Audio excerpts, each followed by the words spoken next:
Sir आपसे मैं चाहूंगा कि कल 25 तारीख में आप युवाओं का एक बेरोजगार मेला भी करने वाले हैं कि जो लोग रजिस्ट्रेशन कराएं बच्चे और जॉब पाएं। वो विश्वरिया कॉलेज है बील गांव में। युवाओं से अपील है, बेरोजगार युवाओं से, कि वो रजिस्ट्रेशन कराएं, समय पे जाएं, इंटरव्यू दें और उसमें सेलेक्ट हों। सर इसमें कुछ क्वालिफिकेशन रहेगा या फिर इसमें थोड़ा क्रिएटिव बच्चों के लिए चाहिए या कुछ उम्र का भी इसमें कुछ रहेगा? नहीं, क्वालिफिकेशन वो वहीं जाके मालूम पड़ जाएगी। अच्छा। जो जैसे मान लीजिए जिस ट्रेड के आदमी हैं वो अलग अलग रहेंगी। भाई हमें इस व्यक्ति इसकी जरूरत है कंपनी में, उस लोग वो रजिस्ट्रेशन कराएंगे। जहां जिस तरह के पद की जरूरत है उस तरह के लोग रजिस्टर कराएंगे, उसको 100% रोजगार देंगे। नमस्कार, मैं आपके साथ राज सिंह भाटी।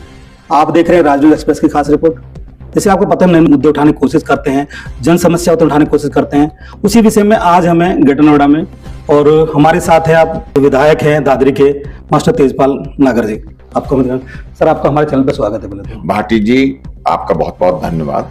अब आप सर आपसे मैं पूछना चाहूंगा कि स्वास्थ्य विभाग में बहुत शिक्षा में काम किए हैं। कुछ जो पुराने स्कूल थे उनको डोनेशन किया गया है, उनकी बिल्डिंग कब तक बनकर तैयार होगी? देखिए, उनकी बिल्डिंग हमारे गांव लोहारली है, उसमें डिमोशन बिल्डिंग हो चुकी है और नगर पंचायत मेरी बात हुई है सर अभी कुछ काम नहीं चला, तो उसमें कब तक आप काम चलेगा? देखिए, इनके टेंडर होने जा रहे हैं। टेंडर होते ही बच्चे बाहर पढ़ रहे हैं। हम बाहर पढ़ रहे हैं। देखिए दिक्कत क्या है, वो स्कूल की बिल्डिंग इतनी जर्जर थी, किसी भी दिन वो लेंटर। हाँ, वो बहुत अच्छा किया, बहुत अच्छा किया। अब ये बताइए मुझे, अगर ऐसी बिल्डिंग है तो ऐसी बिल्डिंगों में क्या बच्चे पढ़ाना ठीक है? ठीक नहीं है। और जब उसे डिमोलाइज करेंगे तो बच्चे दूसरी जगह एडजस्ट करने पड़ेंगे। दूसरी जगह पढ़ा रहे हैं, जगह ले लिए दूसरी जगह पढ़ाने के लिए, और वहां बिल्डिंग जल्दी बन जाएगी। योगी जी सिंगापुर गए हुए हैं, विदेश गए हुए हैं, और 27 में लौटेंगे।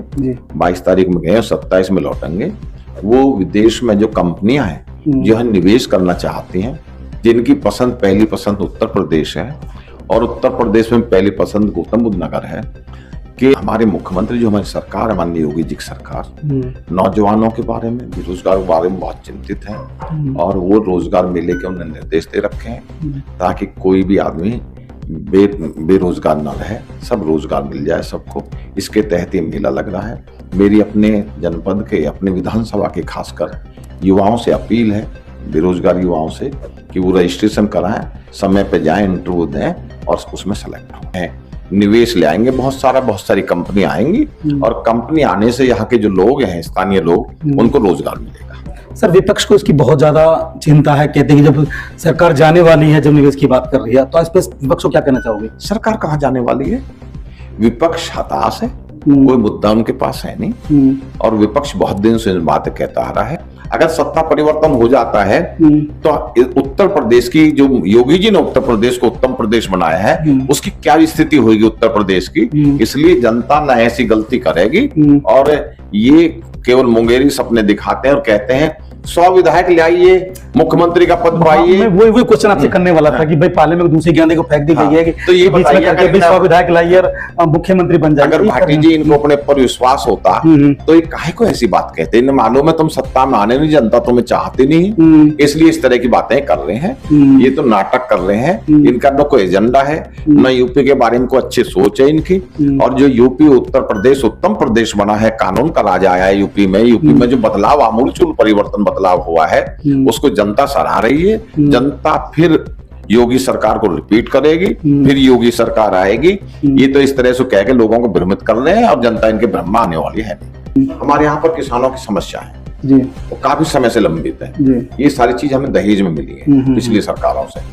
पिछली सरकार इनको हल नहीं कर पाई थी। सर आपने पिछली विधानसभा में दहेज बोला, यहाँ भी दहेज बोल रहे हो। दहेज बोला, दहेज में मिली है, विरासत में मिली है हमें। आपका ये बहुत, ये पिछली सरकारों की देन है। अच्छा। और मैं पूछूं, अगर पिछली सरकार को हल कर देती, हमें मिलती ही नहीं ये समस्या है। सर विपक्ष कहता है कि पुरानी चीजें आप क्यों रोते हो, पुरानी चीजें क्या क्यों रोते हो बार-बार, आप सत्ता में 2 बार से हो। सुनिए, मैं वो भी कह रहा हूँ, हमारी सरकार ने इसे गंभीरता से लिया, माननीय मुख्यमंत्री ने गंभीरता से लिया। माननीय मुख्यमंत्री ने हाई पावर कमेटी बनाई है। मेरा माननीय मुख्यमंत्री से मैंने कहा है, और मैंने विधानसभा में सरकार को अवगत कराया है कि जो हाई पावर कमेटी है, इसने जो संशोधित की है, उनको जल्दी लागू कर दिया जाए। सर ये युवराज मेहता के केस में क्या होगा? सर एसआईटी की रिपोर्ट चलेगी, अब तक कुछ नहीं खुला है। वो कि फादर विदेश चले गए हैं, विदेश बोले मैं विदेश भागा नहीं हूं, मैं वापसी आऊंगा, मुझे सरकार पर भरोसा है।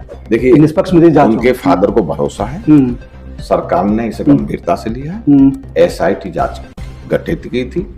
SIT की रिपोर्ट सरकार में चली गई है, शासन उस पर विचार कर रहा है और शासन ने उसी क्रम में वहां के जेई को सस्पेंड करा है।